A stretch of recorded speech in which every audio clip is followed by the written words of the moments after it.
Prime ഡിബേറ്റിലേക്ക് സ്വാഗതം. പ്രധാനമന്ത്രി നരേന്ദ്രമോദി അല്പസമയം മുമ്പ് കോഴിക്കോട് കടപ്പുറത്ത് നടത്തിയ തെരഞ്ഞെടുപ്പ് പ്രചാരണ പരിപാടിയിലെ പ്രസംഗമാണ് നമ്മുടെ ഇന്നത്തെ ചർച്ചയ്ക്ക് ആധാരം. ശബരിമല വിഷയമടക്കം തെരഞ്ഞെടുപ്പ് കമ്മീഷന്റെ വിലക്കുകളെ അതിലംഘിച്ചുകൊണ്ട് ആ വിഷയത്തിലടക്കം അഭിപ്രായം പറഞ്ഞുകൊണ്ടാണ്, അതിശക്തമായുള്ള നിലപാട് പ്രഖ്യാപിച്ചുകൊണ്ടാണ് പ്രധാനമന്ത്രി നരേന്ദ്രമോദി അദ്ദേഹത്തിൻ്റെ തെരഞ്ഞെടുപ്പ് പര്യടന പരിപാടിയിലെ സംസാരം പൂർത്തിയാക്കിയത്. കോൺഗ്രസിനെതിരെയും CPM-നെതിരെയും അതിശക്തമായുള്ള വിമർശങ്ങൾ, സംസ്ഥാനം ഭരിക്കുന്ന മുന്നണിക്കെതിരെ ശക്തമായുള്ള വിമർശങ്ങൾ, അവരുടെ രാഷ്ട്രീയ നിലപാടുകൾക്കെതിരെ വിമർശങ്ങൾ, കോൺഗ്രസിൻ്റെ അഴിമതിക്കെതിരായുള്ള ആരോപണങ്ങൾ, പുതിയ ആരോപണങ്ങൾ എന്നിവയും അദ്ദേഹത്തിൻ്റെ പ്രസംഗത്തിലുണ്ടായിരുന്നു. BJP പക്ഷേ വിശ്വാസത്തോടൊപ്പമാണെന്ന് അദ്ദേഹം ആവർത്തിച്ച് പറഞ്ഞു. കേരളത്തിൻ്റെ സംസ്കാരത്തെ LDF-ഉം UDF-ഉം തകർത്തു കളഞ്ഞു എന്ന് അദ്ദേഹം പറഞ്ഞു. സുപ്രീം കോടതി ഉത്തരവിൻ്റെ പേരിൽ നമ്മുടെ പാരമ്പര്യത്തെ തകർക്കാൻ ശ്രമിച്ചു ഇരുവരും ചേർന്ന്.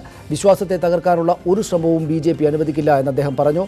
സുപ്രീം കോടതിയിൽ തന്നെ കേരളത്തിൻ്റെ വിശ്വാസം സംരക്ഷിക്കപ്പെടുമെന്ന് BJPക്ക് ഉറപ്പുണ്ട്. നരേന്ദ്രമോദി കോഴിക്കോട് വിജയ് സങ്കൽപ് റാലിയിൽ ഈ കാര്യങ്ങളാണ് പറഞ്ഞത്. भारतीय जनता पार्टी का प्रयास होगा कि सुप्रीम कोर्ट के सामने केरल की सैकड़ों वर्ष पुरानी आस्था, परंपरा और पूजा पद्धति का विषय विस्तार से रखा जाए. हमारी सरकार ये भी कोशिश करेगी कि आस्था और विश्वास के विषयों को संवैधानिक संरक्षण मिले. BJP നേതാവ് ശ്രീ B. രാധാകൃഷ്ണ മേനോൻ കോട്ടയത്ത് നിന്നും ഈ ചർച്ചയിൽ ചേരുന്നു. ശ്രീ A. റഹീം CPM നേതാവ് എനിക്കൊപ്പം സ്റ്റുഡിയോ ഫ്ലോറിലുണ്ട്. ശ്രീ PM സുരേഷ് ബാബു കോൺഗ്രസ് നേതാവ് കോഴിക്കോട് നിന്നും ഈ ചർച്ചയിൽ ചേരും. ആദ്യം ശ്രീ A. റഹീം, കേരളത്തിൻ്റെ സംസ്കാരം നിങ്ങൾ ഇരുവരും ചേർന്ന് നശിപ്പിച്ചു കളഞ്ഞു എന്നാണ് ശബരിമലയെ കൂടെ അടിസ്ഥാനമാക്കിക്കൊണ്ട് അദ്ദേഹം പറഞ്ഞത്. അത് തിരിച്ചുപിടിക്കുകയാണ് ചെയ്യുക BJP എന്ന നല്ല ആത്മവിശ്വാസം അദ്ദേഹം BJP പ്രവർത്തകർക്കും വോട്ടർമാർക്കും മുന്നിൽ വെക്കുകയും ചെയ്തു. എത്രക്ക് നിങ്ങൾക്ക് ബുദ്ധിമുട്ടുണ്ടാക്കുന്നതാണ് അദ്ദേഹത്തിൻ്റെ രാഷ്ട്രീയ ആരോപണങ്ങളടങ്ങിയ വിമർശങ്ങളടങ്ങിയ പ്രസംഗം?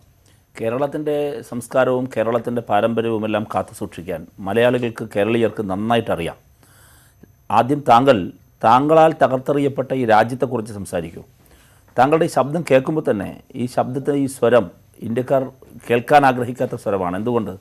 ഇതേ ശബ്ദത്തിലാണ് താങ്കൾ നോട്ട് നിരോധനം എന്ന് പ്രഖ്യാപിച്ചത്. അപ്പോൾ താങ്കൾ തകർത്തെറിഞ്ഞ ജീവിതത്തെക്കുറിച്ച് സംസാരിക്കൂ. അല്ലാതെ ഇവിടെ വന്ന് വർഗീയത പറഞ്ഞ് വോട്ട് പിടിക്കാൻ നിൽക്കണ്ട. ഇത് ശ്രീനാരായണ ഗുരുവിൻ്റെയും അയ്യങ്കാളിയുടെയും അയ്യാ വൈകുണ്ഠ സ്വാമികളുടെയും വക്കം അബ്ദുൽ ഖാദർ മൗലവിയുടെ എല്ലാം മണ്ണാണ്. അപ്പോൾ ഇവിടെ ആചാരങ്ങളും ഈ പറയുന്ന കാര്യങ്ങളെക്കുറിച്ചൊന്നും നിങ്ങൾ പറയണ്ട. ഒന്ന്. മറ്റൊരു കാര്യം, ഇന്ന് അദ്ദേഹം പറഞ്ഞെന്താണ്, BJPയുടെ ശ്രീ രാധാകൃഷ്ണ മേനോൻ ഉണ്ടല്ലോ, ഇനിയിപ്പോൾ ശബരിമലയാണ് നിങ്ങൾ മുന്നോട്ട് വയ്ക്കുന്ന പ്രശ്നമെങ്കിൽ ആ പ്രശ്നത്തിൽ ഇന്നിപ്പോൾ മുമ്പിലുള്ളത് സുപ്രീം കോടതിയുടെ അന്തിമ വിധിയാണ്. സുപ്രീം കോടതി വിധിക്ക് മേൽ ഇപ്പോഴുള്ള റിവ്യൂ റീറ്റ് പെറ്റീഷനാണ് ഇപ്പോൾ നിൽക്കുന്നത്. ആ പുനഃപരിശോധന ഹർജിയിൽ സുപ്രീം കോടതി വാദം കേട്ടു, വിധി പറയാൻ വേണ്ടി വെച്ചിരിക്കുന്നു. അതിലിനി എന്ത് മാജിക്കാണ് നിങ്ങളാൽ ഉണ്ടാകാൻ പോകുന്നത്? എന്ത് മാജിക്കാണ് നിങ്ങളാൽ ഉണ്ടാകാൻ പോകുന്നത്? സുപ്രീം കോടതിയിൽ ഗുണകരമായി ഉണ്ടാവുമെന്നാണ് നിങ്ങൾ പറയുന്നത്.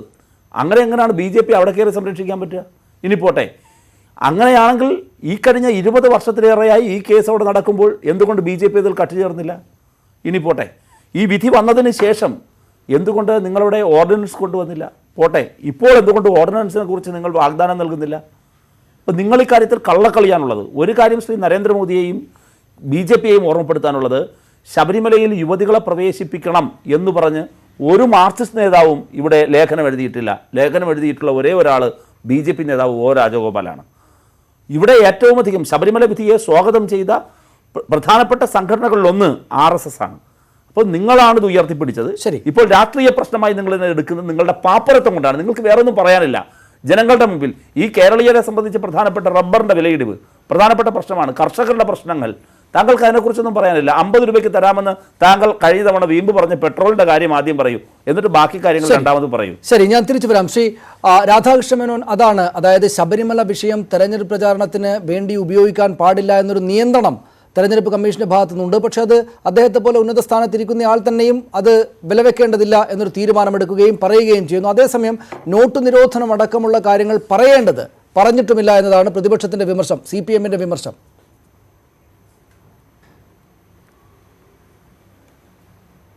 ഒരു തെരഞ്ഞെടുപ്പാകുമ്പോൾ പ്രതിപക്ഷത്തിന് പറയാനുള്ളത് പ്രതിപക്ഷം പറയും, ഭരണകക്ഷിക്ക് പറയാനുള്ളത് ഭരണകക്ഷി പറയും. ജനങ്ങൾ ഇതിനെ എല്ലാം വിലയിരുത്തിയിട്ടാണ് തീരുമാനമെടുക്കുക. ഇപ്പോൾ ഭരണകക്ഷി എന്നുള്ള നിലയിൽ കേന്ദ്രം ഭരിക്കുമ്പോൾ തന്നെ കേരളത്തിലെ പ്രധാനപ്പെട്ട പ്രതിപക്ഷത്തിൻ്റെ റോള് കൈകാര്യം ചെയ്യുന്ന പാർട്ടിയാണ് ഭാരതീയ ജനതാ പാർട്ടി. കാരണം ഇവിടെ പ്രതിപക്ഷവും ഭരണകക്ഷിയും ഒന്നാണ്. ഈ ഭരണഘടനാപരമായിട്ടുള്ള പ്രതിപക്ഷം അവരിപ്പോൾ ഭരണകക്ഷിയുടെ ഭാഗമാണ്. അവരുടെ സംയുക്ത പ്രധാനമന്ത്രി സ്ഥാനാർത്ഥി വയനാട്ടിൽ മത്സരിക്കുകയാണ്.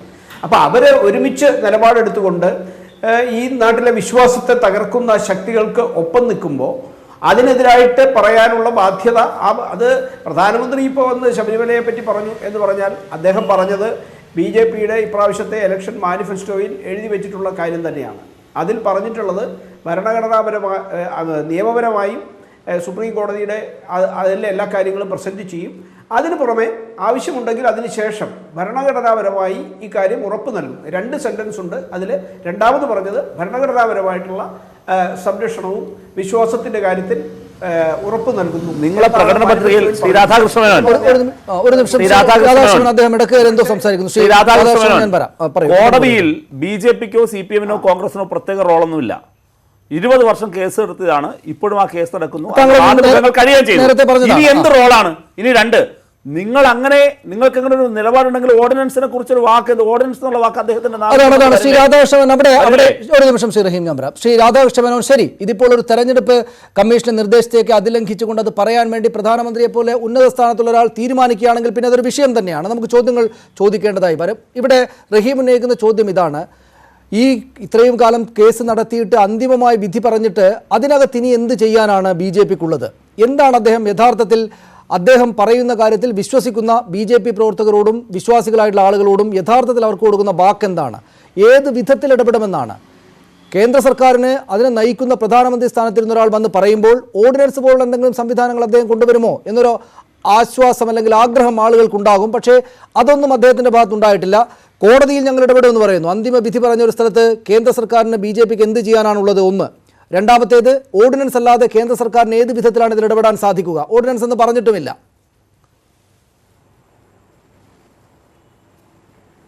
അല്ല, ഇവിടെ അന്തിമ വിധി എന്നുള്ള നിലയിൽ പറയുന്നത് ശരിയല്ലല്ലോ. ഇപ്പോൾ റിവ്യൂ പെറ്റീഷനിലെ ഒരു കക്ഷിയാണ് ഞാൻ സുപ്രീം കോടതിയിൽ ഇതിനെ സംബന്ധിച്ചിട്ട് റഹീം പറഞ്ഞ അഭിപ്രായത്തിന് വിരുദ്ധമായി ഭാരതീയ ജനതാ പാർട്ടിയുടെ അംഗമായിട്ടുള്ള സ്റ്റേറ്റ് കമ്മിറ്റി മെമ്പറായിട്ടുള്ള ഒരു വ്യക്തിയാണ് ഞാൻ വ്യക്തിപരമായിട്ട് അതിൽ കക്ഷി ചേർന്നിരിക്കുന്നു. കാരണം ഒരു രാഷ്ട്രീയ പാർട്ടിക്ക് കക്ഷി ചേരാൻ നിർവാഹമില്ല. BJP എന്ന് പറഞ്ഞ അല്ലെങ്കിൽ ഒരു സംഘടന എന്ന് പറഞ്ഞിട്ടല്ല ഇതിൽ കക്ഷി ചേരേണ്ടത്. രാഷ്ട്രീയ പാർട്ടിയുടെ പണി ചെയ്യുന്നു. അതേസമയം രാഷ്ട്രീയ പാർട്ടിയുടെ ഉത്തരവാദിത്തപ്പെട്ട മെമ്പറായിട്ടുള്ള ഞാൻ റിവ്യൂ പെറ്റീഷൻ ഫയൽ ചെയ്തിട്ടുണ്ട്. ഞാൻ ഒരു ക്ഷേത്രത്തിൻ്റെ പ്രസിഡന്റാണ്. 5 ക്ഷേത്രങ്ങൾ കൂടുന്ന സമിതിയുടെ പ്രസിഡന്റാണ്. തിരുവിതാംകൂർ ദേവസ്വം ബോർഡ് ആണല്ലോ ശ്രീ രാധാകൃഷ്ണൻ ആണല്ലോ. അപ്പോൾ അത് ശരിയാണല്ലോ. അപ്പോൾ പാർട്ടിക്ക് പ്രത്യേകിച്ച് പാർട്ടി എന്ന നിലക്കൊന്നും ചെയ്യാനാവുകയില്ലെങ്കിൽ പ്രധാനമന്ത്രി വന്ന് പറയുന്നതിൻ്റെ അർത്ഥം എന്താണ്? അതായത് പാർട്ടിക്ക് താങ്കൾ സൂചിപ്പിക്കുന്നത് പോലെ പാർട്ടി എന്ന നിലയിൽ ഒന്നും ചെയ്യാനില്ല എങ്കിൽ, വ്യക്തികളാണ് ചെന്ന് ചെയ്യുന്നതെങ്കിൽ പിന്നെ BJP ഇങ്ങനെ ചെയ്യും, കേന്ദ്ര സർക്കാർ ഇങ്ങനെ ചെയ്യും എന്ന് പറഞ്ഞാൽ അദ്ദേഹം ഉദ്ദേശിച്ചത് എന്തായിരിക്കണം? അതായത് ഇത് കാണുന്ന അദ്ദേഹം ഈ കാര്യത്തിൽ ഉറപ്പ് നൽകിയിരിക്കുന്നു കേരളത്തിൽ വന്ന് കേരളത്തിലെ വിശ്വാസികളോട് എന്ന് കരുതുന്ന വിശ്വാസികളോട് ഇതൊന്ന് വ്യാഖ്യാനിച്ചു കൊടുക്കൂ. എന്തായിരിക്കും കേന്ദ്ര സർക്കാരും BJPയും ശബരിമല വിഷയത്തിൽ വിശ്വാസികൾക്ക് അനുകൂലമായി സുപ്രീം കോടതിയിൽ ചെയ്യുക?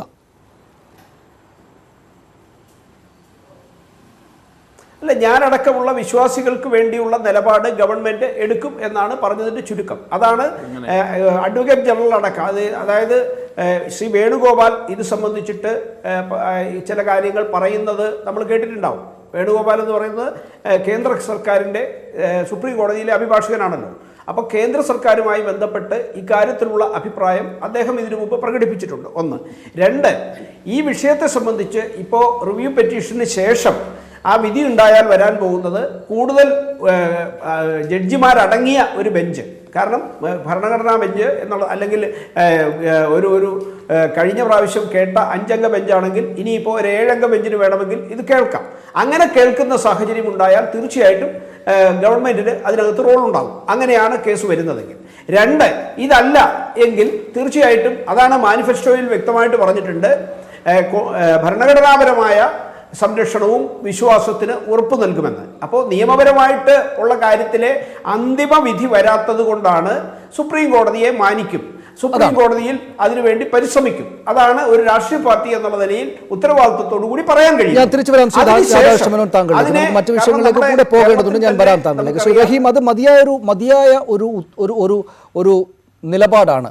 ഈ പ്രധാനമന്ത്രി തന്നെ വന്ന് അദ്ദേഹത്തിൻ്റെ ഏറ്റവും പ്രധാനപ്പെട്ട ഒരു പരിപാടിയിൽ വന്ന് ഈ വിഷയത്തിൽ ഞങ്ങൾ നിങ്ങളുടെ വിശ്വാസത്തിനൊപ്പമാണ് എന്ന് പറഞ്ഞാൽ അത് ഏത് വിധത്തിലാണ് വിശ്വാസത്തിനൊപ്പം നിൽക്കുക എന്നതൊക്കെ രണ്ടാമത്തെ കാര്യമാണ്. പക്ഷേ പ്രധാനമന്ത്രിയുടെ സ്ഥാനത്തുള്ളൊരു വളരെ ഉന്നതനായ നേതാവെന്ന് പറയുകയാണ് ഈ വിഷയത്തിൽ നിങ്ങൾക്കൊപ്പം ഈ സംസ്കാരം സംരക്ഷിക്കാൻ ഞാനുണ്ടാകുമെന്ന് പറഞ്ഞാൽ അതിൻ്റെ പിന്നീടുള്ള കാര്യങ്ങളൊക്കെ പിന്നെയാണ്. പക്ഷേ അത് വലിയ ബലം നൽകുകയാണ് ചെയ്യുക. വോട്ട് ചെയ്യാൻ പോകുന്ന ആളുകൾക്ക് അദ്ദേഹത്തിൻ്റെ പാർട്ടിക്ക് അനുകൂലമായ ആഭിമുഖ്യം ഉണ്ടാക്കുകയാണ് ചെയ്യുക, അല്ലേ? ഒരു കാര്യം ബേസിക്കലി മനസ്സിലാക്കേണ്ടത്, ഈ കഴിഞ്ഞ 2014 ശേഷം ഏതെല്ലാം തിരഞ്ഞെടുപ്പ് റാലികളിൽ മോദി പോയി പ്രസംഗിച്ചിട്ടുണ്ടോ അവിടെയെല്ലാം BJPക്ക് കനത്ത തിരിച്ചടിയാണ് നേരിട്ടുള്ളത്. ഞാൻ കണക്ക് വേണമെങ്കിൽ എടുത്ത് പറയാം. മോദി അതിനുശേഷം ഉപതെരഞ്ഞെടുപ്പുകളാകട്ടെ പൊതു തെരഞ്ഞെടുപ്പുകളാകട്ടെ ഏതെല്ലാം സ്റ്റേറ്റിൽ പോയി അദ്ദേഹം പോയിട്ടുണ്ടോ അദ്ദേഹത്തിൻ്റെ പ്രസൻസ്, അദ്ദേഹത്തിൻ്റെ കാറ്റേറ്റടിച്ച അദ്ദേഹത്തിൻ്റെ ശബ്ദം കേട്ട മുഴുവൻ സ്ഥലങ്ങളിലും BJPക്ക് തിരിച്ചടിയാണ് ഉണ്ടായിട്ടുള്ളത്. അതുകൊണ്ട് അദ്ദേഹത്തിൻ്റെ വാക്കെല്ലാം കേട്ടിട്ട് ജനങ്ങൾ പോയി വോട്ട് ചെയ്യുമെന്ന് പറയരുത്. അങ്ങനെ ഒരു അനുഭവം 2014 ശേഷം ഇന്ത്യക്കില്ല. തിരിച്ചടിയുടെ കാലമാണ്. ഇനി അദ്ദേഹം പറഞ്ഞ മറ്റു ചില കാര്യങ്ങളെക്കുറിച്ച് കൂടി എനിക്ക് മെൻഷൻ ചെയ്യാൻ അവസരം തരണം. ശ്രീ രാധാകൃഷ്ണൻ ഒന്ന് വേണം, ഞാനൊന്ന് പറയട്ടെ, കംപ്ലീറ്റ് ചെയ്യട്ടെ. ഇവിടെ ഞാൻ ചോദിച്ച ചോദ്യം വളരെ സ്പെസിഫിക് ആയിരുന്നു. നിങ്ങൾക്ക് കോടതിയിൽ ഇപ്പോൾ താങ്കളാണ് വ്യക്തിപരമായി കേസ് കൊടുത്തത് എന്ന് പറഞ്ഞു. ശരി, അങ്ങനെ കൊടുത്താൽ പോലും ആ കേസിൽ നിങ്ങൾ എന്തുകൊണ്ട് 20 വർഷങ്ങൾ നടന്ന കേസിൽ നിങ്ങൾ സംഘടനയിൽപ്പെട്ട ആരെങ്കിലും പോയില്ല എന്ന് മാത്രമല്ല, ഇതേ മോദിയുടെ ബ്രിഗേഡിൽപ്പെട്ട ഇതേ മോദിയുടെ കൂട്ടത്തിൽപ്പെട്ട ഒരാളാണ് ഇത് യഥാർത്ഥത്തിൽ കേസ് തന്നെ കൊടുത്തത്. ഈ കേസ് കൊടുത്തവരല്ലേ? നിങ്ങളുടെ നേതാവല്ലേ? RSS അല്ലേ? BJP അല്ലേ? പ്ലീസ്, അതല്ല നിങ്ങൾ ഈ പറയുന്ന വോട്ടർമാരെ വഞ്ചിക്കുന്ന കാര്യം എനിക്ക് പറയണ്ടേ? ഇതൊരു സുവർണാവസരം മാത്രമാണെന്ന് പറഞ്ഞ നിങ്ങളാണ്. ഞാൻ ചോദിച്ചൊരു ചോദ്യത്തിൽ നിന്ന് താങ്കൾ ഒഴിഞ്ഞുമാറി. ഈ കേരളത്തിൽ ഒരാളും പേര് വെച്ച് ലേഖനം എഴുതിയില്ല ശബരിമലയിൽ യുവതികളെ കയറ്റണമെന്ന് ലേഖനത്തിലൂടെ ആവശ്യപ്പെട്ടില്ല. അത് രാജഗോപാൽ മാത്രമാണ്. അപ്പോൾ യഥാർത്ഥത്തിൽ ഇപ്പോഴും നിങ്ങളുടെ ലോക്കൽ നേതാക്കൾ മുതൽ പ്രധാനമന്ത്രി വരെ നിങ്ങളിതിൽ ഇരട്ടത്താപ്പ് കാണിക്കുന്നു. നിങ്ങൾ ജനങ്ങളെ വിഡ്ഢികളാക്കുന്നു. അങ്ങനെ നിങ്ങൾക്ക് മുമ്പിൽ വിഡ്ഢിവേഷം കെട്ടി ആടുന്നവരല്ല ഈ കേരളീയർ എന്ന് 23-ാം തീയതി തെളിയിച്ചു തരും. ഞാൻ വരാം റഹീം, മറ്റു പോയിന്റുകളിലേക്ക് പോകാം. ശ്രീ PM സുരേഷ് ബാബു കോൺഗ്രസ് നേതാവ് നമ്മോടൊപ്പം ഉണ്ട്. ശ്രീ രാധാകൃഷ്ണൻ, ഞാൻ വരാം. ശ്രീ PM സുരേഷ് ബാബു, കോൺഗ്രസിൻ്റെ അഴിമതി എത്രയോ വലിയ അഴിമതിയാണ് നിങ്ങൾ നടത്തുന്നത്. ഏറ്റവും ഒടുവിൽ അദ്ദേഹം ഇവിടെ മധ്യപ്രദേശിൽ കോടികൾ ഉന്നത നേതാവിൻ്റെ വീട്ടിലെത്തിയെന്ന് അദ്ദേഹം പറഞ്ഞു പോയിട്ടുണ്ട്. വലിയ ആക്ഷേപം നിങ്ങൾക്കെതിരെ അഴിമതിയുടെ കാര്യത്തിൽ നടത്തുകയും ചെയ്തിട്ടുണ്ട്. ഇത് സ്വാഭാവികമായിട്ടും നിങ്ങൾക്കെതിരായിട്ടും BJPക്ക് അനുകൂലമായിട്ടുമുള്ള വോട്ടിനെ ഉണ്ടാക്കുകയില്ലേ? നരേന്ദ്രമോദിയുടെ സാന്നിധ്യം ആ നിലക്ക് നിങ്ങൾക്ക് ദോഷം ചെയ്യുന്നതാകില്ലേ? ഇതിനകത്തൊരു പ്രധാനപ്പെട്ട ഒരു വിഷയം നമ്മൾ ആലോചിക്കേണ്ടതെന്ന് പറഞ്ഞാൽ, കഴിഞ്ഞ 2014 ശേഷം ഞങ്ങളത് അധികാരത്തിലില്ല. 2018 നടന്ന തെരഞ്ഞെടുപ്പിലാണ് 15 വർഷമായി ഭരിച്ചുകൊണ്ടിരിക്കുന്ന BJPയുടെ ഭരണം അവസാനിപ്പിച്ച് മധ്യപ്രദേശിൽ ഒരു കോൺഗ്രസിന്റെ ഭരണം വന്നത്. ശ്രീ കമൽനാഥിനെ കുറിച്ചും കമൽനാഥുമായി ബന്ധമുള്ള മുഴുവൻ കമൽനാഥ് സംസാരിക്കുന്ന ആളുകളോട്, കമൽനാഥിനോട് സംസാരിക്കുന്ന ആളുകള് എല്ലാവരെയും വിളിച്ച് ഇങ്ങനെ കംപ്ലീറ്റ് ഒരു രാജ് ഇലക്ഷൻ കമ്മീഷന് വരെ ഇടപെടേണ്ടി വന്നിട്ടുള്ള, ഇതൊക്കെ കമൽനാഥിന്റേതാണ് കോൺഗ്രസിന്റേതാണ് എന്നൊക്കെ പറയുന്നത് കുറച്ചൊരു കടന്ന കൈയല്ലേ? ശ്രീ സുരേഷ് ബാബു, അവിടെയാണ് താങ്കൾ പറഞ്ഞതുപോലെ 10-15 വർഷക്കാലം പുറത്തു എന്നിട്ട് കിട്ടിയ ഭരണത്തിലേക്ക് എത്തിയപ്പോൾ പോലും നിങ്ങൾ അപ്പോൾ തന്നെ അഴിമതി നടത്തുകയാണെന്നാണ് അദ്ദേഹം പറഞ്ഞത്. എന്ന് മാത്രമല്ല, നിങ്ങളുടെ വെച്ചിരിക്കുന്ന ഫണ്ടാണ് നിങ്ങൾ മുക്കിക്കളഞ്ഞതെന്നാണ്. എന്തെങ്കിലും ഒരു അടിസ്ഥാനമുണ്ടോ? വ്യാപം അഴിമതിയെ കുറിച്ചൊക്കെ കേട്ടിട്ട് അത് നടന്നിട്ടുള്ള കാര്യങ്ങളെ കുറിച്ചൊക്കെ നമ്മൾ പറയും. ഇത് ഇദ്ദേഹം ഇന്ത്യ രാജ്യത്തെ ജനങ്ങളുടെ ഇടയിൽ വിലപ്പോകുന്ന ഒരു ആയുധമാണ് അഴിമതി വിരുദ്ധ സമീപനം എന്നുള്ളത് കൊണ്ട് അത് എവിടെയെങ്കിലും എന്തെങ്കിലും ഉണ്ടാക്കിയെടുക്കാൻ കഴിയും. കർണാടകയിൽ നമ്മൾ കണ്ടില്ലേ, ഒരാൾക്ക് സ്വൈരത്തോട് ജീവിക്കാൻ സാധിക്കുന്നുണ്ടോ? എല്ലാ പ്രദേശങ്ങളിലും ഇങ്ങനെ ഒരു ഭരണയന്ത്രത്തെ ദുരുപയോഗം ചെയ്ത ഒരു കാലം ഉണ്ടായിട്ടുണ്ടോ? അധികാരമുണ്ടെന്ന് വിചാരിച്ചിട്ട് എന്തും ചെയ്യാമെന്നുള്ളതാണോ? എവിടുന്നാണ് കമൽനാഥുമായിട്ട് എന്താണ് ഇതിന്റെ ബന്ധം? കമൽനാഥിനോട് സംസാരിച്ചു പോയ ആളുകളെ മുഴുവൻ കമൽനാഥിന്റെ ബന്ധുക്കളാണ്, കമൽനാഥിന്റെ ഓഫീസാണ്, കമൽനാഥിന്റെ. സുരേഷ് ബാബു, അത് നമുക്ക് നമ്മുടെ ഇത്തരം ചർച്ചകളിലൊക്കെ പറയാം, ഇദ്ദേഹം ഒന്നും ചെയ്തിട്ടില്ല എന്നൊക്കെ. പക്ഷെ നോക്കൂ, പ്രധാനമന്ത്രിയെ പോലെ രാജ്യത്തെ ഏറ്റവും ശ്രദ്ധേയനായിട്ട് രാഷ്ട്രീയ നേതാവ്, ഏറ്റവും ഉന്നതമായ പദവിയിലിരിക്കുന്നയാൾ കേരളത്തിൽ വന്ന് ജനങ്ങളോട് പറയുകയാണിത്. അത് സ്വാഭാവികമായിട്ടും നിങ്ങൾക്കെതിരായിട്ടുള്ള വോട്ട് അവർക്ക് അനുകൂലമായി ചെന്ന് വീഴ്ത്തുകയില്ലേ? അതാണല്ലോ അതിന്റെ പ്രധാനപ്പെട്ട രസം. ശ്രീ റഹീം പറയുന്നത് നിങ്ങൾ കേട്ടിട്ടില്ലേ? അദ്ദേഹം പറയുന്ന കള്ളങ്ങൾ പറഞ്ഞ് ചൗക്കീദാർ ചോർഹെ എന്ന ഞങ്ങളുടെ മുദ്രാവാക്യം ഇന്ത്യ രാജ്യത്തെ ജനങ്ങൾ ഏറ്റെടുത്ത് കഴിഞ്ഞിരിക്കുക. അതിന് പകരമായിട്ട് ചൗക്കിദാർ മാത്രമല്ല ചോറ് എന്ന് കാണിക്കാൻ വേണ്ടിയിട്ടുള്ള ഒരു വളരെ തെറ്റായ ഒരു സമീപനം നടത്തിക്കൊണ്ടിരിക്കുകയില്ല. കേരളത്തിൽ വന്നിട്ട് കേരളത്തിലെ ജനങ്ങളോട് ഇതൊക്കെ പറഞ്ഞാൽ കേരളത്തിലെ ജനങ്ങൾ വിശ്വസിക്കുമെന്ന് നമ്മൾ ആരെങ്കിലും കരുതുന്നുണ്ടോ? നമുക്ക് വിശ്വസിക്കാൻ സാധിക്കുമോ ഇതൊക്കെ?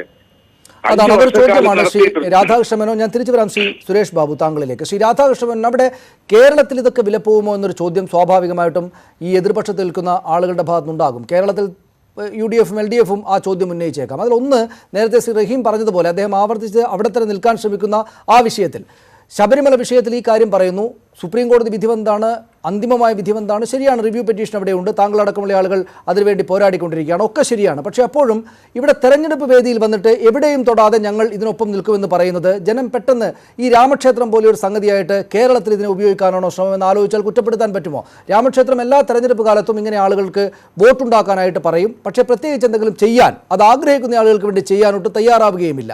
ഇവിടെ ഇപ്പോൾ ശബരിമല വിഷയത്തിൽ ഞങ്ങളിതാ വിശ്വാസികൾക്കൊപ്പമാണ്, അത് ചെയ്യും ഇത് ചെയ്യും എന്ന് പറയുക എന്നല്ലാതെ എന്താണ് ചെയ്യാനാവുക എന്ന ചോദ്യത്തിന് സ്പെസിഫിക് ആയിട്ടുള്ള മറുപടി ഇല്ല താനും. കേരളത്തിലെ ജനം ഇതൊക്കെ അങ്ങനെ വിശ്വസിച്ചു പോകുന്ന ആളുകളാണെന്ന് താങ്കൾ വിചാരിക്കുന്നുണ്ടോ?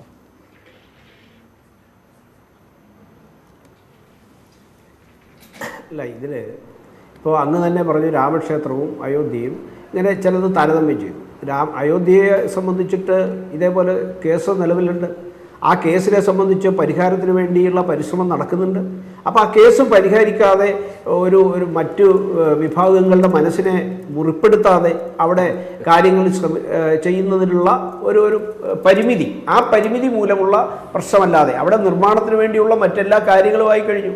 അതായത് ഭിത്തി കെട്ടാനുള്ള കല്ല്, അതിനുള്ള എല്ലാ കാര്യങ്ങളും സമ്പൂർണ്ണമായിട്ട് തയ്യാറാക്കി അതിനെ എടുത്ത് അസംബിൾ ചെയ്താൽ മാത്രം മതി. ആ നിലയിൽ രാമക്ഷേത്ര നിർമ്മാണം പൂർത്തീകരിച്ചിട്ടുണ്ട്. അത് കാണേണ്ട ആര് വന്നാലും അവിടെ പോയാൽ കാണാൻ സാധിക്കും. അതിനുള്ള കാര്യങ്ങൾ നടക്കുന്നുണ്ട്. അത് തീർച്ചയായിട്ടും യാഥാർത്ഥ്യമാകും. ആ കാര്യത്തിൽ നമുക്ക് ആർക്കും ഒരു സംശയവും വേണ്ട. രണ്ടാമത് ശബരിമല നേരത്തെ റഹീം അടക്കം കോടതി വിധി എതിരാണെങ്കിൽ ഈ ഒരു നിമിഷം അദ്ദേഹം പറയട്ടെ, പൂർത്തിയാക്കട്ടെ. അല്ലെ, കോടതി വിധി എതിരാണെന്നുള്ള ചോദ്യം എന്നാലും ഞങ്ങൾ ചെയ്യേണ്ടത് ചെയ്യും, അതല്ലേ? അല്ല, വിശ്വാസത്തെ സംബന്ധിച്ച് ജനങ്ങളുടെ വിശ്വാസത്തിനൊപ്പമാണ് ഭാരതീയ ജനതാ പാർട്ടി എന്ന് ശബരിമലയുടെ വിഷയത്തിൽ പ്രധാനമന്ത്രി ഇതാ ഇവിടെ പറഞ്ഞിട്ടുണ്ട്. ജനങ്ങളുടെ വിശ്വാസത്തിനൊപ്പമാണ്, വിശ്വാസം സംരക്ഷിക്കും.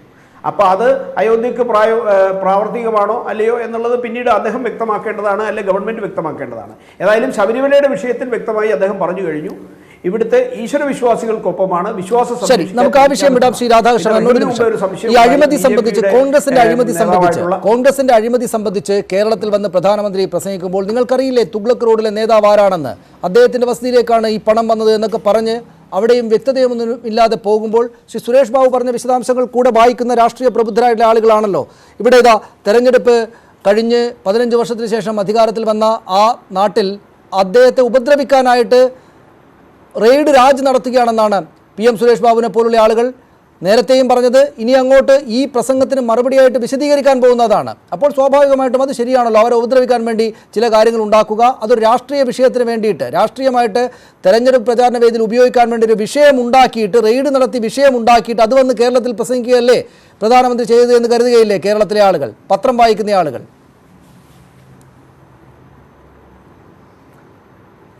അല്ല, അത് അങ്ങനെ അവർക്കങ്ങനെ പ്രചരിപ്പിക്കാനുള്ള അവകാശം അവർക്കുണ്ട്. പക്ഷെ ജനങ്ങളെങ്ങനെ വിശ്വസിക്കുമെന്നുള്ളത് കെട്ടുകണക്കിന് ചാക്കുകെട്ടിനകത്ത് നോട്ട് സഹിതം കണ്ടുപിടിക്കുകയും അതിൻ്റെ രേഖകളും ദൃശ്യങ്ങളും പുറത്തു വരികയും അതിൻ്റെ കാര്യങ്ങളും ഒക്കെ ഇപ്പോൾ ചർച്ച ചെയ്യപ്പെടുകയും ഒക്കെ ചെയ്തുകൊണ്ടിരിക്കുകയാണ്. അപ്പോൾ തീർച്ചയായിട്ടും അങ്ങനെയെല്ലാമുള്ള ഒരു അഴിമതിയുടെ ദുർഭൂതം ബാധിച്ച പാർട്ടിയാണ് കോൺഗ്രസ് എന്ന് ഇപ്പോൾ കേരളത്തിലെയും ഭാരതത്തിലെയും മുഴുവൻ ജനങ്ങൾക്ക് പണ്ടേ അറിയാവുന്നതുമാണ്. കോൺഗ്രസിനെ കുറിച്ച് ഒരു അഴിമതിയുടെ പര്യായപദം എന്ന് ആരെങ്കിലും വിശേഷിപ്പിച്ചാൽ കേരളത്തിലെ ജനങ്ങളൊന്നും അതിനെ നിഷേധിക്കും എന്ന് ഞാൻ കരുതുന്നില്ല. കാരണം കോൺഗ്രസിൻ്റെ പാരമ്പര്യം അതാണ്, കോൺഗ്രസിൻ്റെ സമീപനം അതാണ്. അപ്പോൾ ആ അഴിമതിയിൽ നിന്ന് മോചനം നേടിയാണ് നരേന്ദ്രമോദിയെ ജനങ്ങൾ തെരഞ്ഞെടുത്തത്. അങ്ങനെ ഒരു യാഥാർത്ഥ്യവും നമ്മുടെ മുന്നിലുണ്ട്. കാരണം അഴിമതിക്കെതിരായിട്ടുള്ള പോരാട്ടത്തിൽ മുന്നിൽ നിൽക്കുന്നു എന്നതിൻ്റെ പേരിലാണ് നരേന്ദ്രമോദിയിൽ കഴിഞ്ഞ തെരഞ്ഞെടുപ്പിൽ ജനങ്ങൾ വിശ്വാസമർപ്പിച്ചത്. അതുകൊണ്ട് തന്നെ അഴിമതി ചൂണ്ടിക്കാണിക്കാനും തുറന്നു കാണിക്കാനും അഴിമതിക്കാരെ പിടിപ്പിക്കാനും എല്ലാമുള്ള ബാധ്യത അദ്ദേഹത്തിൻ്റെ ഭരണത്തിനുണ്ട്. അതാണ് അദ്ദേഹം നിറവേറ്റിക്കൊണ്ടിരിക്കുന്നത്. പിന്നെ ആ ഒരു സാഹചര്യത്തിൽ തീർച്ചയായിട്ടും കേരളത്തിലെ സമൂഹത്തിൻ്റെ മുന്നിൽ, കേരളത്തിലെ ഇപ്പോൾ കമ്മ്യൂണിസ്റ്റും കോൺഗ്രസും ഒരുമിച്ച് നിലപാടെടുത്തിരിക്കുകയാണ്. അവരുടെ സംയുക്ത പ്രധാനമന്ത്രി സ്ഥാനാർത്ഥി വയനാട്ടിൽ മത്സരിക്കുകയാണ്. അപ്പം അങ്ങനെയുള്ള ഒരു രാഷ്ട്രീയ അന്തരീക്ഷത്തിൽ കേരളത്തിൽ യഥാർത്ഥ പ്രതിപക്ഷത്തിന്റെ റോളാണ് ഇന്ന് പ്രധാനമന്ത്രിയുടെ പാർട്ടി സ്വീകരിച്ചിട്ടുള്ളത്. കൃത്യമാണത്. ശ്രീ രാധാകൃഷ്ണൻ, താങ്കൾ പറഞ്ഞ അതേ രാഷ്ട്രീയമാണ് സ്വാഭാവികമായിട്ടും അദ്ദേഹം പ്രധാനമന്ത്രി പ്രചാരണ പരിപാടിയിൽ ഉന്നയിക്കാൻ ഉന്നയിച്ചത്. ശ്രീ എ റഹീം, അദ്ദേഹം പറഞ്ഞതിൽ ഏറ്റവും പ്രധാനപ്പെട്ട ഒരു കാര്യം, പ്രത്യേകിച്ചും CPM-കാർ വളരെ ശ്രദ്ധയോടുകൂടി കേൾക്കേണ്ടുന്ന ഒരു കാര്യം ത്രിപുരയെ സംബന്ധിച്ച് അദ്ദേഹം പറഞ്ഞതാണ്. അതായത് ഇങ്ങനെ ഈ പറയുന്ന രാഷ്ട്രീയ പ്രചാരണ വിഷയങ്ങളെല്ലാം തന്നെയും മുന്നിലോട്ട് വെച്ച് കോൺഗ്രസും CPM-ഉം LDF-ഉം UDF-ഉം ആവർത്തിച്ച് ഭരിച്ച് ഈ രാജ്യത്തിൻ്റെ സംസ്കാരത്തെ, ഈ നാടിൻ്റെ സംസ്കാരത്തെ ഇല്ലാതാക്കുകയാണെന്ന് പറഞ്ഞ കൂട്ടത്തിൽ അദ്ദേഹം പറഞ്ഞു, നിങ്ങൾ ത്രിപുരയിലേക്ക് നോക്കൂ, എൻ്റെ കൂടെയുള്ള എൻ്റെ സഹപ്രവർത്തകരായുള്ള BJP നേതാക്കൾ, പ്രവർത്തകർ നോക്കൂ, ത്രിപുര ഇത് നമുക്ക് ഏതെങ്കിലും വിധത്തിൽ തിരിച്ചു പിടിക്കാനാകാത്ത അല്ലെങ്കിൽ വിജയം നേടാനാകാത്ത ഇടമല്ല എന്ന് അദ്ദേഹം ആ ഒരൊറ്റ ഉദാഹരണത്തിലൂടെ പറഞ്ഞു കഴിഞ്ഞു. അത് വലിയ തോതിലായിരിക്കില്ലേ സ്വാഭാവികമായിട്ടും ഈ പ്രസംഗം കേട്ടുകൊണ്ടിരിക്കുന്ന കേരളത്തിലെ ആളുകൾ ഉള്ളിലേക്ക് എടുക്കുക? CPM എല്ലാ കാലത്തും നിലനിൽക്കാൻ പോകുന്ന ഒരു രാഷ്ട്രീയ പ്രസ്ഥാനമൊന്നുമല്ല ഭരണത്തിനകത്തും പുറത്തും. നമുക്ക് കേരളം കൂടെ പിടിക്കാവുന്നതേ ഉള്ളൂ എന്ന സൂചന അദ്ദേഹം നൽകിക്കഴിഞ്ഞു, മെസ്സേജ് അദ്ദേഹം നൽകിക്കഴിഞ്ഞു. അത് വോട്ടർമാർ ഹൃദയത്തിൽ ഏറ്റെടുക്കുകയില്ലേ? അത് ഞാൻ പെട്ടെന്ന് ഓർമ്മ വന്നത് ന്യൂസ് 18-ലെ ശ്രീ രാജീവ് ദേവരാജ് ഇന്ദ്രൻസുമായി നടത്തിയൊരു അഭിമുഖമുണ്ട്. അതിൽ ഇതേ ഒരു ചോദ്യം, ഇതിന് സമാനമായൊരു ചോദ്യം രാജീവ് ചോദിക്കുന്നുണ്ട്. ബംഗാൾ പോയി, ത്രിപുര പോയി, ഇനിയിപ്പോൾ കേരളമാണ് അവരുടെ ലക്ഷ്യമെന്ന് പറയുന്നു, ഇടതുപക്ഷ സഹയാത്രികനായ താങ്കൾക്കെന്ന് തോന്നുന്ന ചോദ്യത്തിന് ശ്രീ ഇന്ദ്രൻസ് കൊടുക്കുന്ന മറുപടിയുണ്ട്. അദ്ദേഹം പറഞ്ഞു, ശരിയാണ്, അങ്ങനെ ഇവിടെയെല്ലാം ഇടതുപക്ഷം നഷ്ടപ്പെടുമ്പോൾ ചോദിക്കാനും പറയാനുമൊന്നും ആരുമില്ലാതായി പോവുകയാണല്ലോ എന്ന വിഷമമാണ് ഉണ്ടാവുക. ഇതൊരു സാധാരണക്കാരൻ്റെ ദുഃഖമാണ്. മോദി ഈ പറഞ്ഞത് ജനം കേൾക്കട്ടെ. എന്താണ് ത്രിപുര? എന്താ ത്രിപുരയുടെ മോഡൽ? കോൺഗ്രസിനെ കൂട്ടത്തോടെ വിലയ്ക്ക് വാങ്ങി BJP ആക്കി പരിവർത്തനം ചെയ്ത് BJP വിജയിച്ചതാണ്. കോൺഗ്രസിൻ്റെ മുഴുവൻ MLA-മാരെയും BJP വിലയ്ക്ക് വാങ്ങി. കോൺഗ്രസിൻ്റെ പാർട്ടി ഓഫീസുകളെയും കോൺഗ്രസിൻ്റെ മൊത്തത്തിൽ അവിടെ നിന്ന് വിലയ്ക്ക് വാങ്ങി. സമാന സ്വഭാവം ആവർത്തിക്കുമെന്നാണ്. അത്തരത്തിൽ ത്രിപുരയിൽ BJP നടപ്പിലാക്കിയ ഒരു ഓപ്പറേഷൻ, ആ മോഡ് ഓഫ് ഓപ്പറേഷനാണ് ഇവിടെയും നടത്തുന്നത് എന്നാണ് ഇദ്ദേഹം ഇപ്പോൾ പറഞ്ഞത്. ഇപ്പോൾ മാത്രമല്ല, ഇപ്പോൾ ത്രിപുര കഴിഞ്ഞതിന് ശേഷം ത്രിപുരയിൽ നിന്നുകൊണ്ട് അമിത്ഷാ പറഞ്ഞു, ഇനി അടുത്ത് ഇതേ മാതൃകയിൽ ഞങ്ങൾ കേരളം കീഴടക്കാൻ പോകുന്നുവെന്ന്. സനീഷേ, ഈ തെരഞ്ഞെടുപ്പിൻ്റെ ഫസ്റ്റ് ഫേസിൽ തന്നെ ഞങ്ങൾ മുമ്പോട്ട് വെച്ചു, ഇവിടെ കോൺഗ്രസും ലീഗും BJP-യും ഒരുമിച്ച് ചേർന്ന് നിൽക്കുന്നു. എന്താ ഇന്നലെയും മെനിങ്ങാന്നുമായി കേരളത്തിലെ പ്രധാനപ്പെട്ട വാർത്ത? ശശി തരൂർ ഉൾപ്പെടെ പ്രധാനപ്പെട്ട, ഇന്നിപ്പോൾ ഇദ്ദേഹം പ്രസംഗിച്ച കോഴിക്കോട് ഉൾപ്പെടെ കോൺഗ്രസിൻ്റെ നേതാക്കൾ, കോൺഗ്രസിൻ്റെ സ്ഥാനാർത്ഥികൾ കൊടുക്കുന്നു പരാതി AICC-ക്ക്. ഇത് തിരുവനന്തപുരം മണ്ഡലത്തിലാണ് ഞാനിരിക്കുന്നത്. ഇവിടെ ഉൾപ്പെടെ കൂട്ടപ്പലായനമാണ് കോൺഗ്രസിൽ നിന്ന് BJP-യിലേക്ക് പോയിക്കൊണ്ടിരിക്കുന്നു. ഇത് യഥാർത്ഥത്തിൽ കേരളീയർ, മതനിരപേക്ഷ വിശ്വാസികൾ, മതേതര വിശ്വാസികൾ ശ്രദ്ധയോടെ കേൾക്കണം. കോൺഗ്രസിൽ വിശ്വാസമർപ്പിക്കാനാവുകയില്ല എന്ന സൂചനയാണ് യഥാർത്ഥത്തിൽ മോദി നൽകിയത്. ത്രിപുര മാതൃകയിൽ ഇവിടെ ഇടതുപക്ഷത്തെ തകർക്കുമെന്ന് പറഞ്ഞാൽ അതിൻ്റെ അർത്ഥം കോൺഗ്രസിനെ ആകെ കൂട്ടത്തോടെ പിടിച്ച് ഞങ്ങൾ കേരളത്തെ CPM-ൽ നിന്ന് ഇടതുപക്ഷത്തിൽ നിന്ന് മോചിപ്പിക്കുന്നതാണ്. ഒരു കാര്യം ശ്രദ്ധിക്കേണ്ടത് ശ്രീ മോദി, ഇത് കേരളമാണ്. ഇന്ത്യയിൽ ഏറ്റവും അധികം ത്രിപുരയിൽ, ബംഗാളിൽ നിങ്ങൾ RSS-ന്റെ ശാഖകൾ ആരംഭിക്കുന്നതിന് മുമ്പ് നിങ്ങൾ ശാഖകൾ ആരംഭിച്ച സ്ഥലമാണ് ഇവിടെ ഈ കേരളം. ഗുജറാത്തിൽ ഒരുപക്ഷെ ആരംഭിക്കുന്നതിന് മുമ്പോ അതേ സമയത്തോ നിങ്ങൾ അവരുടെ ശാഖാപ്രവർത്തനം ആരംഭിച്ച മണ്ണാണ് കേരളം. പക്ഷേ കേരളം നിങ്ങൾ വിചാരിക്കുന്ന മണ്ണല്ല. അത് നിങ്ങൾ ഒരുപാട് തവണ പഠിച്ചതാണ്. ഇത്തവണ നിങ്ങൾ ആവർത്തിച്ചത് പഠിപ്പിക്കും. ശ്രീ രാധാകൃഷ്ണൻ, അതാണ് ത്രിപുര പിടിക്കും എന്ന അദ്ദേഹത്തിന്റെ, അല്ലെങ്കിൽ ത്രിപുര ഉദാഹരണമാക്കിയുള്ള അദ്ദേഹത്തിന്റെ പ്രചാരണ പരിപാടിയിലെ വാക്കുകൾ ഇങ്ങനെയായിരിക്കും ഇവർ വ്യാഖ്യാനിക്കുക. ഇങ്ങനെയായിരിക്കും CPM-ഉം ഇടതുപക്ഷവും തെരഞ്ഞെടുപ്പ് വേദികളിൽ ഇനി അങ്ങോട്ട് ഉള്ള ദിവസങ്ങളിൽ ആവർത്തിച്ച് പറയുക. ഇതാ ത്രിപുര പിടിച്ചതുപോലെ കോൺഗ്രസ്സുകാരെ ആകെ പണം കൊടുത്ത് വിലക്ക് വാങ്ങി ഇവർ കേരളത്തിലേക്ക് വരികയാണെന്ന് പറയുമ്പോൾ സ്വാഭാവികമായിട്ട് കേരളത്തിലെ കുറെ കൂടെ രാഷ്ട്രീയ പ്രബുദ്ധരാണ് എന്ന് പറയപ്പെടുന്ന ഈ ആളുകൾ നിങ്ങൾക്കെതിരായിട്ടുള്ളൊരു പോയിൻ്റായിട്ടല്ലേ അതിനെ ഉള്ളിലേക്ക് എടുക്കുക? യഥാർത്ഥത്തിൽ അദ്ദേഹം ത്രിപുരയെ ഉദാഹരിച്ച് പറഞ്ഞത് തിരിച്ചടിക്കുന്നൊരു പോയിൻ്റ് ആകുമോ?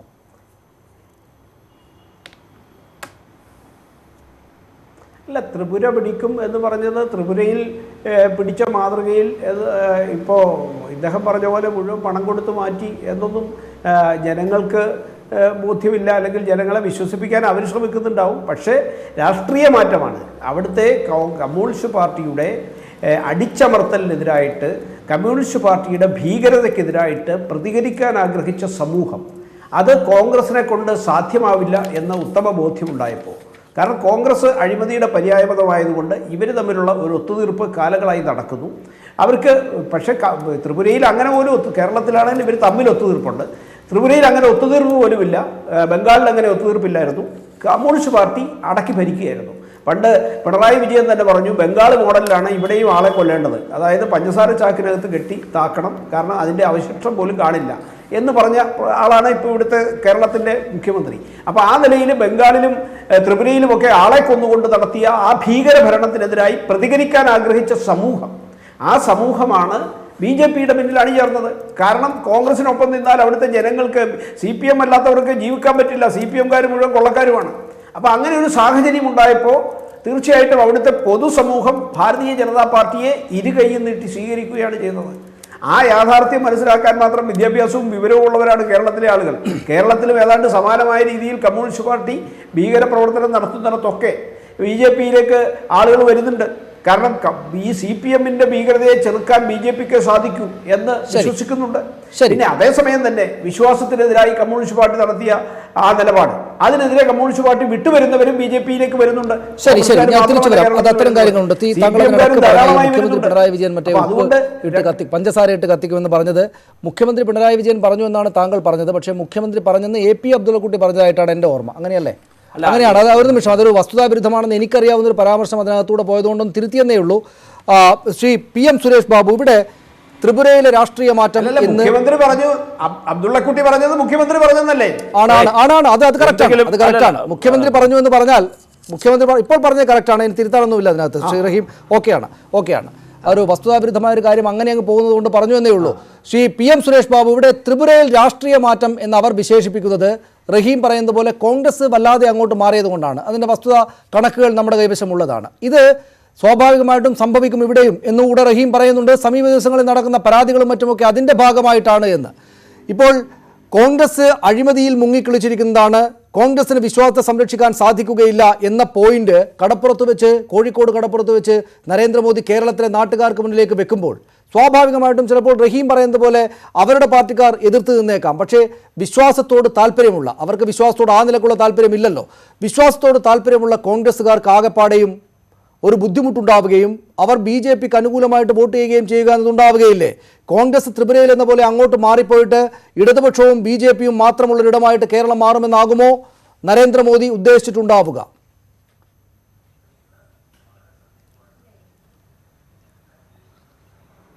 എനിക്കിതിനകത്ത് ഇത്തിരി ഒരു പ്രയാസം തോന്നുന്നുണ്ട്. ശ്രീ റഹീം എപ്പോഴും അദ്ദേഹത്തിൻ്റെ ചെറുപ്പം കൊണ്ടായിരിക്കാം ഒരു കോൺഗ്രസ് വിരുദ്ധ സമീപനം സ്വീകരിക്കുന്ന ഒരു സമീപനമാണ്. ഞാൻ കുറച്ച് ദിവസങ്ങളിലായിട്ട് റഹീമിനോട് നേരിട്ടില്ല, പക്ഷേ അദ്ദേഹത്തിൻ്റെ സമീപനം സ്വീകരിക്കുന്ന ആളുകളുമായിട്ട് നേരിട്ട് ചാനലുകളിൽ സംവാദം നടത്തിയിട്ടുണ്ട്.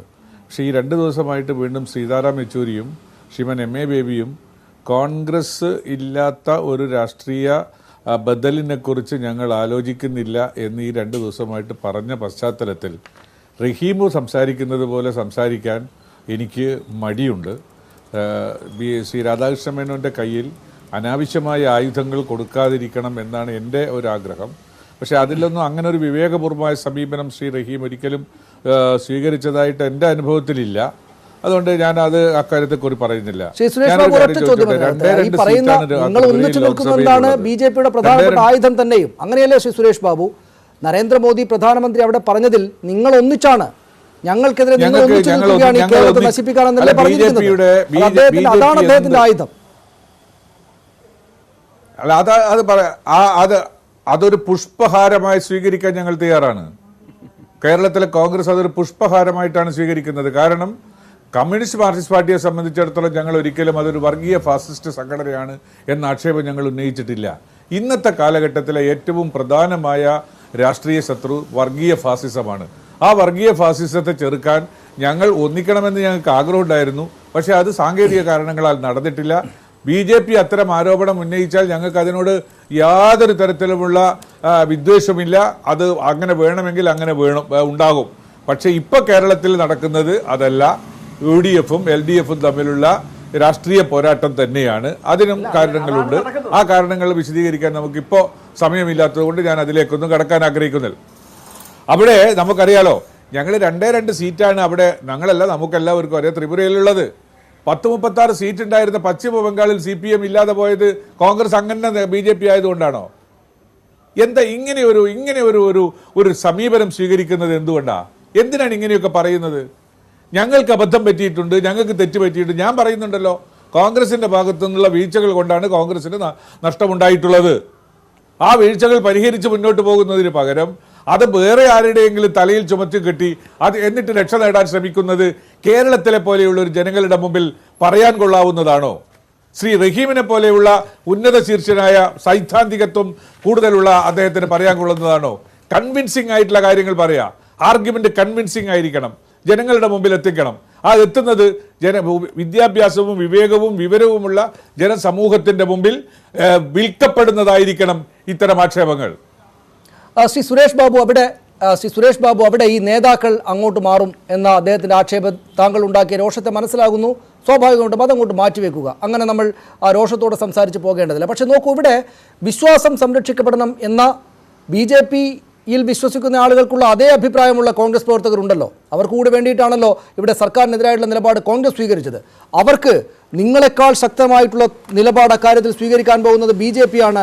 നരേന്ദ്രമോദി എന്ന പ്രധാനമന്ത്രി സ്ഥാനത്തുള്ള ആളുകൾ ഞങ്ങളുടെ വിശ്വാസത്തിന് സംരക്ഷണം നൽകും എന്ന് ഉറപ്പ് നൽകുമ്പോൾ നിങ്ങളുടെ പ്രവർത്തകർ, നിങ്ങളിൽ വോട്ട് ചെയ്ത് വിശ്വാസം അർപ്പിച്ചിരിക്കുന്ന ആളുകൾ അങ്ങോട്ട് പോയാലും മതിയല്ലോ ദോഷമുണ്ടാകാൻ. അതുണ്ടാവുകയില്ലേ? അതിനുള്ള ഉറപ്പല്ലേ ഇന്ന് നരേന്ദ്രമോദി നൽകിയത്?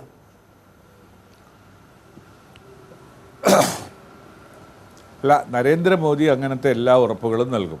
അതിലൊന്നും അതിന് ഞാൻ അദ്ദേഹത്തെ കുറ്റപ്പെടുത്താൻ കഴിയില്ല. അദ്ദേഹത്തിൻ്റെ ഒരു തിരിച്ചുവരവിന് എവിടെ നിന്നെങ്കിലും 1-2 സീറ്റുകളെങ്കിലും കൂടുതൽ കിട്ടേണ്ടി വരുന്നുണ്ടെങ്കിൽ അതിനു വേണ്ടിയുള്ള ശ്രമം നരേന്ദ്രമോദി നടത്തിക്കൊണ്ടിരിക്കും. ആ നരേന്ദ്രമോദിയുടെ വിശ്വാസികളോടൊപ്പമുള്ള കാര്യങ്ങളെക്കുറിച്ച് പറയുമ്പോൾ ഈ പ്രശ്നം, ശബരിമല പ്രശ്നം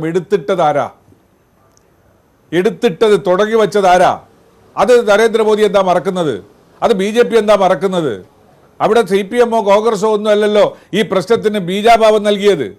ആ ബീജാഭാവം നൽകിയ ആളുകൾ പിന്നീട് ജനസഞ്ചയം വിശ്വാസികളോടൊപ്പമാണ് എന്ന് കണ്ടപ്പോൾ തകിടം മറിഞ്ഞതിൻ്റെ ഒരു ജുഗുപ്സാവഹമായ സമീപനമല്ലേ അവിടെയുള്ളത്. അതിനുവേണ്ടി എല്ലാം മറന്ന് ഞങ്ങൾക്ക് തന്നെ ഈ പത്തനംതിട്ട സീറ്റ് BJPക്ക് തന്നെ എന്ന ഒരു ആഗ്രഹത്തിൻ്റെ വെളിച്ചത്തിൽ അതിനുവേണ്ടി നടന്ന അടിയും പിടിയും എത്ര ദിവസങ്ങളാണ് ആ സീറ്റിൻ്റെ കാര്യത്തിൽ തർക്കമുന്നയിച്ചത്? അതൊന്നും സത്യത്തിൽ ഈ രാജ്യത്തെ ജനങ്ങളുടെ മുമ്പിൽ വിലപ്പോകാൻ പോകുന്നില്ല. ഞങ്ങൾ ഇതിനകത്ത് ശ്രീ ഉമ്മൻചാണ്ടിയുടെ സർക്കാരിന്റെ കാലഘട്ടത്തിൽ കൊടുത്തിട്ടുള്ള അഫിഡവിറ്റിന്റെ അടിസ്ഥാനത്തിൽ പ്രവർത്തിക്കുന്നു. അത് മാത്രമേ ഞങ്ങൾ പറയുന്നുള്ളൂ. ഞങ്ങൾ ആളുകളെ കയറ്റാനും പോകുന്നില്ല, കയറ്റിയ ആളെ തടയാനും പോകുന്നില്ല.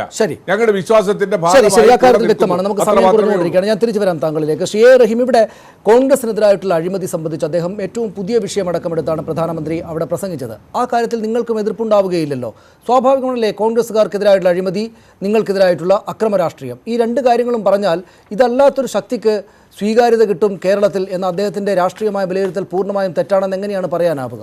കോൺഗ്രസും BJPയും അഴിമതിയുടെ കാര്യത്തിൽ ഒരേ ശക്തികളാണ്. ഇപ്പോൾ ഇവിടെ പറയുന്നു ഇന്ത്യയിൽ ഒരേ ഒരു രാഷ്ട്രീയ നേതാവ് മാത്രമാണ്, ഒരു സംഘടനയുടെ അഖിലേന്ത്യാ പ്രസിഡന്റ് മാത്രമാണ് കൈനീട്ടി കാശ് വാങ്ങിയത്, ബംഗാരു ലക്ഷ്മൺ. CCTV കുടുങ്ങിയത് രാധാകൃഷ്ണ മേനോൻ മറന്നു പോകരുത്. കോൺഗ്രസും അങ്ങനെ തന്നെ, BJPയും അങ്ങനെയാണ്. കഴിഞ്ഞ 2ാം UPA ഗവൺമെൻറ് പോകുന്നത് തന്നെ കൊടിയ അഴിമതിയുടെ പശ്ചാത്തലത്തിലാണ്. അവരെ മാറ്റി നിങ്ങളെ പരീക്ഷിക്കാൻ ഇന്ത്യ തയ്യാറായത്. നിങ്ങൾ അതിനേക്കാൾ പോക്ക് അഴിമതിയായിരുന്നു. ഞാൻ അതിലേക്ക് വരാം. എന്നെ വ്യക്തിപരമായി തന്നെ അദ്ദേഹം എന്ന് വിമർശിച്ചുകൊണ്ടാണ് കടന്നുപോയത്. അങ്ങേ വളരെ തലമുതിർന്ന രാഷ്ട്രീയ നേതാവാണ്. അങ്ങ് വളരെ അവധാനതയോട് കാര്യങ്ങൾ സംസാരിക്കുന്ന ഒരാളാണ്. ആർഥർ ബഹുമാനിക്കുന്ന എതിരാളിയാണ് ഞാൻ അങ്ങയോടെല്ലാം ബഹുമാനവും നിലനിർത്തിക്കൊണ്ട് ചോദിക്കട്ടെ. പ്രധാനമന്ത്രിയുടെ പ്രസംഗത്തിൽ ത്രിപുരയാണ് മോഡലായി പറഞ്ഞത്. ഞാൻ അങ്ങയോട് ചോദിക്കുന്നു, ത്രിപുരയിൽ കൂട്ടത്തോടുകൂടി കോൺഗ്രസ് BJP ആയി മാറുകയായിരുന്നു. കൂട്ടത്തോടുകൂടി കോൺഗ്രസ്, അതായത് ത്രിപുരയിൽ കഴിഞ്ഞ തവണ കോൺഗ്രസ് പിടിച്ച വോട്ട് കോൺഗ്രസ് പിടിച്ചിരുന്നെങ്കിൽ, വേണ്ട അതിൻ്റെ ഒരു പകുതി പിടിച്ചിരുന്നെങ്കിൽ ഒരു സംശയവും വേണ്ട, അവിടെ BJP ജയിക്കില്ലായിരുന്നു. ഇനി പോട്ടെ, കേരളത്തിലേക്ക് വാ. ഇവിടെ കേരളത്തിൽ അക്കൗണ്ട് തുറന്നതാണല്ലോ അവർക്കിവിടെ ആത്മവിശ്വാസം വർദ്ധിപ്പിച്ച കാര്യം. നേമത്ത് എങ്ങനെ ജയിച്ചു ശ്രീ സുരേഷ് ബാബു? BJP കോൺഗ്രസ് പിടിക്കേണ്ട പകുതി വോട്ടെങ്കിലും പിടിച്ചിരുന്നെങ്കിൽ, കെട്ടിവെച്ച കാശെങ്കിലും കിട്ടിയിരുന്നെങ്കിൽ ഉണ്ടാകില്ലായിരുന്നു. പിന്നെ വളരെ പ്രധാനപ്പെട്ട ഒരു കാര്യം, പോട്ടെ ഞാൻ പറഞ്ഞതിനെ എങ്ങനെയാണ് വിവേകമില്ലാത്തത് നിങ്ങൾക്ക് പറയാനാവുക? KV തോമസ് നമ്മുടെ കൺമുമ്പിലല്ലേ ഒരു പകൽ മുഴുവൻ BJPയിൽ പോകുമോ ഇല്ലയോ എന്ന ചോദ്യത്തിന്റെ മുമ്പിൽ ഇങ്ങനെ ആടിക്കളിച്ചത്? ഇതിന്റെ അർത്ഥം എന്താണ്? കേരളത്തിലെ കോൺഗ്രസ് BJP ആകാൻ, ഖദർ കാവ്യായി മാറാൻ സമയമില്ല എന്ന് തോന്നിപ്പിക്കും വിധമാണ് കാര്യങ്ങൾ പോകുന്നത്. അതിൽ താങ്കൾ വളരെ നിരാശനാണ്, താങ്കൾ ഖിന്നനാണ്, ഒരു സംശയവും വേണ്ട. താങ്കളെ പോലെ ഞങ്ങളും ഖിന്നരാണ്. പക്ഷേ സംഭവിക്കുന്നത് കോൺഗ്രസ് BJP ആയി മാറുന്നു എന്നുള്ളതാണ്. KV തോമസ് ഉൾപ്പെടെയുള്ള ഒടുവിൽ AICC നേതൃത്വത്തിന് കോൺഗ്രസിന്റെ സ്ഥാനാർത്ഥികൾ തിരുവനന്തപുരം മണ്ഡലത്തിൽ ഇന്നലെയും മെനിഞ്ഞാന്നുമായി കോൺഗ്രസിന്റെ ശരി ശരി ശരി ശ്രീം ഞാൻ ശ്രീ രാധാകൃഷ്ണ മേനോൻ നമുക്ക് ഈ ചർച്ച അവസാനിപ്പിക്കാം. ശ്രീ രാധാകൃഷ്ണ മേനോൻ താങ്കളിലാണല്ലോ ഈ ചർച്ച അവസാനിപ്പിക്കേണ്ടത്. ശ്രീ രാധാകൃഷ്ണ മേനോൻ, വേണ്ടത്ര ആവേശം ഉണ്ടാക്കുന്നതായില്ല നരേന്ദ്രമോദിയുടെ പ്രചാരണ പരിപാടിയിലെ പ്രസംഗം എന്നൊരു തോന്നൽ ഉണ്ടാകേണ്ടുന്ന കാര്യമുണ്ടോ BJP-ക്കാർക്ക്? പ്രത്യേകിച്ചും ഈ നോട്ട് നിരോധം പോലെ വലിയൊരു പരിപാടി നടത്തിയിട്ട് അതൊരു വിജയമായി എന്ന് ആവർത്തിച്ച് അദ്ദേഹത്തിന് സ്ഥാപിക്കാനുള്ള ഒരു ശ്രമവും ആ ഭാഗത്തുണ്ടായിട്ടില്ല. കേരളത്തിലെ സ്വാഭാവികമായിട്ടും ഇക്കാര്യങ്ങൾ ശ്രദ്ധിക്കുന്ന എല്ലാവരും നോക്കുകയില്ലേ? ഏറ്റവും പ്രധാനപ്പെട്ട ഒരു പരിപാടി അതായിരുന്നു. അത് പക്ഷേ എന്തെങ്കിലും നേട്ടമുണ്ടാക്കിയതായൊന്നും അദ്ദേഹം പറഞ്ഞുമില്ല. എന്തുകൊണ്ടായിരിക്കും അത്? ചർച്ച അവസാനിപ്പിക്കാം. അല്ല, അതിൻ്റെ നേട്ടമുണ്ടാക്കിയെന്ന് ഇപ്പോൾ കേരളത്തിൽ പറയേണ്ട കാര്യമില്ല. നേട്ടമുണ്ട്. ടാക്സിന് ഇനത്തിൽ കോടാനുകോടി രൂപയുടെ അധിക വരുമാനം ഉണ്ടാവുകയും അതിൻ്റെ പണം ഉപയോഗിച്ചുകൊണ്ട് ഇവിടുത്തെ കർഷകർക്കടക്കം സാധാരണക്കാർക്കടക്കം അതിൻ്റെ ഗുണഫലം കിട്ടുന്ന രീതിയിൽ പദ്ധതികൾ ആരംഭിക്കുകയും അതിൻ്റെ ഗുണഫലം അനുഭവിക്കുകയും ഒക്കെ ചെയ്യുന്ന ജനങ്ങളാണ് ഇവിടെ ഉള്ളത്. അതുകൊണ്ട് അതെടുത്ത് പറയേണ്ട. ഇപ്പോൾ ഇവിടെ പ്രധാനമായും അഭിമുഖീകരിക്കുന്ന പ്രശ്നം, പ്രതിസന്ധി ഉണ്ടായിരിക്കുന്ന പ്രശ്നം, ചർച്ച ചെയ്യപ്പെടുന്ന പ്രശ്നം എന്നുള്ള നിലയിലാണ് വിശ്വാസത്തിന്റെ പ്രശ്നത്തിന് ജനങ്ങളുടെ പ്രതിസന്ധി നോട്ട് നിരോധനവും GST-യുമാണ്. ജനങ്ങളുടെ പ്രതിസന്ധി ഇന്ധനവില വർധനവാണ്. കർഷകരുടെ പ്രശ്നം കർഷകരുടെ ആത്മഹത്യയാണ്. PM സുരേഷ് ബാബു ഈ ചർച്ചയിൽ പങ്കെടുത്തതിന് പ്രധാനമന്ത്രി നരേന്ദ്രമോദി അല്പസമയം മുമ്പാണ് അദ്ദേഹത്തിന്റെ പ്രഭാഷണം പൂർത്തിയാക്കിയത്. തെരഞ്ഞെടുപ്പ് പ്രചാരണ പരിപാടിയിലെ പ്രസംഗം പൂർത്തിയാക്കിയത്. അതായിരുന്നു നമ്മുടെ ചർച്ചയുടെ ആധാരം. അദ്ദേഹം വന്ന് സംസാരിക്കുന്നതിന് മുമ്പാണ് നമ്മൾ ഇതുമായി ബന്ധപ്പെട്ട ചോദ്യം പ്രേക്ഷകർക്കായി നൽകിയത്. ഇതായിരുന്നു, നരേന്ദ്രമോദിയും രാഹുൽ ഗാന്ധിയും വരുന്നത് കേരളത്തിൽ ഇടതുപക്ഷത്തിന് ക്ഷീണമാകുമോ എന്നതായിരുന്നു ഞങ്ങളുടെ ചോദ്യം. ഞങ്ങളോട് പ്രതികരിച്ച പ്രേക്ഷകരിൽ 66% പേരും ക്ഷീണമാവുകയില്ല എന്ന അഭിപ്രായമാണ് രേഖപ്പെടുത്തിയിരിക്കുന്നത്. ക്ഷീണമാണ് ഇടതുപക്ഷത്തിന് എന്ന അഭിപ്രായം 34% പേർക്ക് മാത്രമേ ഉള്ളൂ. പ്രൈം ഡിബേറ്റ് പൂർണ്ണമാവുകയാണ്. നമസ്കാരം.